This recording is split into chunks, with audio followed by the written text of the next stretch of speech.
সংগ্রামী সদস্য সচিব গোলাম কিবরিয়াকে গতকাল সন্ত্রাসীরা এমনভাবে হত্যা করেছে। ইন্না লিল্লাহি ওয়া ইন্না ইলাইহি রাজিউন। আমি শুধু একটি কথা বলতে চাই, হাসিনা বিরোধী আন্দোলনে আমাদের অনেক জানমালের ক্ষয়ক্ষতি হয়েছিল।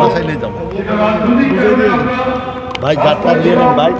সেই অন্যায়ের প্রতিবাদ করেছি, সেখানে আমরা আমাদের লক্ষ্য হারিয়েছি। কিন্তু এই অবস্থায়, এই সময়ে যখন ফ্যাসিস্টরা বিদায় নিয়েছে, এই মুহূর্তে এই ধরনের একটি হত্যাকাণ্ডকে আমরা কোন অবস্থাতেই মেনে নিতে পারছি না।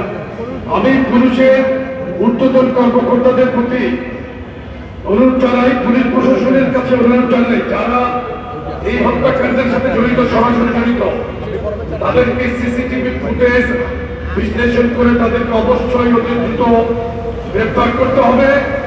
পুরান ঢাকার হত্যাকারীদের যেভাবে গ্রেফতার করা হয়েছে, অতি দ্রুত আমরা দাবি জানাই, অতি দ্রুত গোলাম কিবরিয়ার হত্যাকারীদের গ্রেফতার করতে হবে।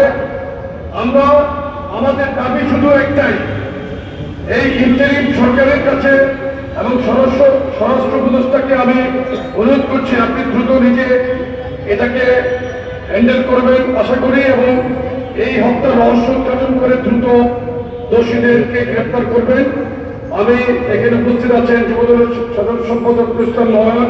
আমরা যুবদল পরিবারের পক্ষ থেকে সংযুক্ত পরিবারের জন্য দোয়া করছি, মহান আল্লাহ তাদেরকে এই সব সেবা শক্তি দান করুন, মরহুমকে জান্নাতুল ফিরদাউস নসিব করুন। আমি